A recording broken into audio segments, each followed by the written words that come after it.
ಮೊದಲನೇದಾಗಿ ಮೆಟ್ರೋ ರೇಟಲ್ಲಿ 5% 5% ಹೆಚ್ಚು ಮಾಡ್ತಾ ಇರುವಂಥದ್ದು ಸರ್. ಫೆಬ್ರವರಿ 9ರಿಂದ ಜಾರಿಗೆ ಮಾಡ್ತಾ ಇದ್ದಾರೆ. ಬೆಂಗಳೂರು ಮಹಾನಗರದಲ್ಲಿ ಈಗಾಗಲೇ ಟ್ರಾಫಿಕ್ ಪರಿಸ್ಥಿತಿ ಏನಾಗಿದೆ ತಮಗೆಲ್ಲ ಕೂಡ ಗೊತ್ತೇ ಇದೆ.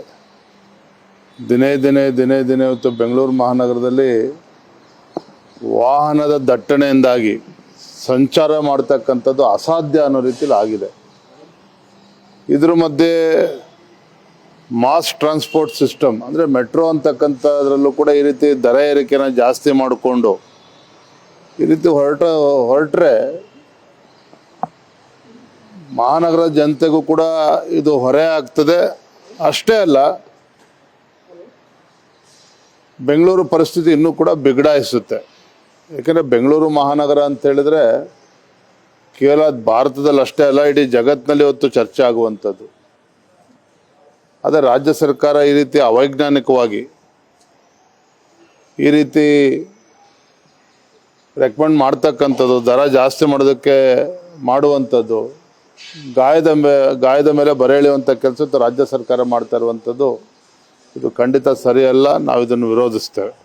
ಸರ್, ಈಗ ಬರೇ ನಿಮ್ದು ವಿರೋಧಕ್ಕೆ ಸೀಮಿತವಾಗಿದೆಯಾ ಅಥವಾ ಕೇಂದ್ರ ಸರ್ಕಾರದ ಮಟ್ಟದಲ್ಲಿ ಕೂತ್ಕೊಂಡು ಏನಾದ್ರು ಮಾಡ್ತೀರಾ? ಯಾಕಂದ್ರೆ ಹಿಂದೆ ಬೆಲೆ ಏರಿಕೆ ಆದಂತ ಸಂದರ್ಭದಲ್ಲೂ ಕೂಡ ತೇಜಸ್ವಿ ಸೂರ್ಯ ಸೇರಿದಂತೆ ಬೇರೆ ಬೇರೆ ಕೆಲವು ಸಂಸದರು ಬೋರ್ಡ್ನಲ್ಲಿ ಯಾರಿರುವಂಥದ್ದು, ಅಧಿಕಾರಿಗಳು ಬಿಟ್ಟರೆ ರಾಜ್ಯ ಸರ್ಕಾರವೇ ಇರುವಂಥದ್ದು. ರಾಜ್ಯ ಸರ್ಕಾರದ ಹೊಣೆಗಾರಿಕೆನೂ ಕೂಡ ಜಾಸ್ತಿ ಇದೆ. ಹಾಗಾಗಿ ರಾಜ್ಯ ಸರ್ಕಾರ ಬರೀ ಮೆಟ್ರೋ ವಿಚಾರದಲ್ಲಿ ಅಷ್ಟೇ ಅಲ್ಲ, ಯಾವ ರೀತಿ ಎಕ್ಸೈಸ್ ಡ್ಯೂಟಿ ಇರ್ಬೋದು, ಬೇರೆ ಬೇರೆ ವಿಚಾರದಲ್ಲೂ ಕೂಡ ಸ್ಟ್ಯಾಂಪ್ ಡ್ಯೂಟಿ ಜಾಸ್ತಿ ಮಾಡಿರುವಂಥದ್ದು, ಎಲ್ಲ ವಿಚಾರದಲ್ಲೂ ಕೂಡ ಕಳೆದ 2.5 ವರ್ಷದಲ್ಲಿ ರಾಜ್ಯದ ಜನರಿಗೆ ಬರೆ ಎಳೆಯುವಂಥ ಕೆಲಸವನ್ನೇ ಮಾಡ್ಕೊಂಡು ಬರ್ತಾ ಇದ್ದಾರೆ. ಮೆಟ್ರೋ ವಿಚಾರದಲ್ಲೂ ಕೂಡ ಇದೇ ರೀತಿ ಮುಂದುವರಿಸಿದ್ದಾರೆ. ಹೇಳ ಸರ್, ದೆಹಲಿ ಬಂದಿದ್ದೀರಾ, ಅಧ್ಯಕ್ಷರನ್ನ ಭೇಟಿ ಮಾಡಿದ್ದೀರಾ, ನಿತಿನ್ ನವೀನ್ ಅವ್ರನ್ನ ಭೇಟಿ ಮಾಡಿದ್ರಿ, ಏನ್ ವಿಚಾರಗಳು ಚರ್ಚೆ ಆಯಿತು? ಮಾನ್ಯ ರಾಷ್ಟ್ರೀಯ ಅಧ್ಯಕ್ಷರಾಗಿರುವಂತಹ ನಿತಿನ್ ನಬೀನ್ಜಿ ಅವ್ರನ್ನ ಇಂದು ಭೇಟಿ ಮಾಡಿದ್ದೇನೆ. ರಾಜ್ಯದ ಸಂಘಟನೆ ವಿಚಾರದಲ್ಲೂ ಕೂಡ ಸವಿಸ್ತಾರವಾಗಿ ಎಲ್ಲವನ್ನೂ ಕೂಡ ಚರ್ಚೆ ಮಾಡಿದ್ದೇನೆ.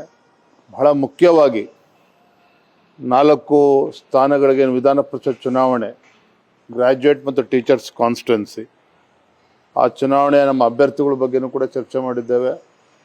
ಮತ್ತು ಮುಂದೆ ಬರ್ತಕ್ಕಂಥ ಉಪಚುನಾವಣೆಗಳು, ಬಾಗಲಕೋಟೆ ಮತ್ತು ದಾವಣಗೆರೆ ದಕ್ಷಿಣ 2 ಕ್ಷೇತ್ರದ ಉಪಚುನಾವಣೆ, ಅದೇ ರೀತಿ ಜಿಬೆ ಚುನಾವಣೆ, ಇವೆಲ್ಲದರ ಬಗ್ಗೆ ಸಮಗ್ರವಾಗಿ ಎಲ್ಲವನ್ನೂ ಕೂಡ ಚರ್ಚೆ ಮಾಡಿದ್ದೇನೆ.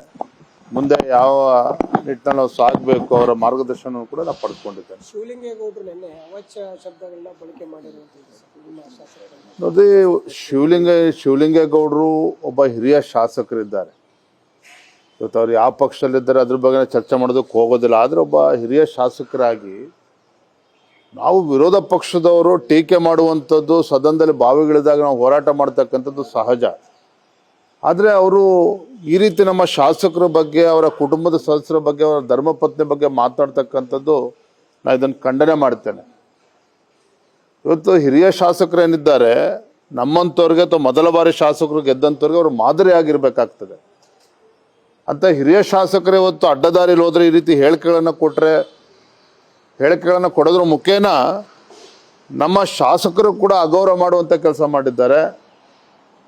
ಮತ್ತು ಸದನದ ಪಾವಿತ್ರ್ಯತೆಯನ್ನು ಕೂಡ ಹಾಳು ಮಾಡುವಂಥ ಕೆಲಸ ಮಾಡಿದ್ದಾರೆ. ನಾನು ಬೆಳಗ್ಗೆ ಶರಣು ಸಲ್ಗಾರ್ ಅವ್ರಿಗೂ ಕೂಡ ದೂರವಾಣಿ ಮುಖೇನ ಚರ್ಚೆ ಮಾಡಿದ್ದೇನೆ. ಇದು ಖಂಡಿತ ಸರಿಯಲ್ಲ. ಇನ್ನು ಮುಂದೆ ಆದರೂ ಕೂಡ ಶಿವಲಿಂಗೇಗೌಡರು ಅವರ ನಡವಳಿಕೆನ ತಿದ್ದುಕೊಳ್ಬೇಕಾಗ್ತದೆ. Thank you. ನ್ಯೂಸ್ ಫಸ್ಟ್, ನಿರ್ಭೀತಿಯಿಂದ ನಿಮ್ಮ ಪರವಾಗಿ.